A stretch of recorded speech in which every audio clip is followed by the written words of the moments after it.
अजित पवारांबरोबरची युती म्हणजे असंघाशी संघ, भाजप प्रवक्त्याचं मोठं विधान, तर अशा लोकांना फार महत्त्व देत नाही अजित पवारांचा पलटवार. कल्याण डोंबिवली महापालिकेतील 14 गावं नवी मुंबईत घेण्याचा नगरविकास खात्याचा प्रस्ताव, गणेश नाईकांच्या प्रस्तावाला विरोध.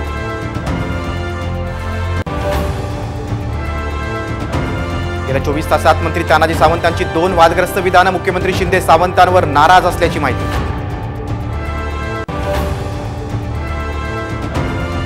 विधानसभा डोळ्यासमोर ठेवून मोदींचा माफीनामा, पुतळा कोसळल्याच्या घटनेवरून खासदार संजय राऊतांची जळजळीत टीका. संभाजीनगरमध्ये प्लास्टिक तांदूळ आढळल्यानं खळबळ, महिलेनं मोदक बनवण्यासाठी बाजारातून घेतले होते तांदूळ, तांदळात भेसळ झाल्याचा संशय.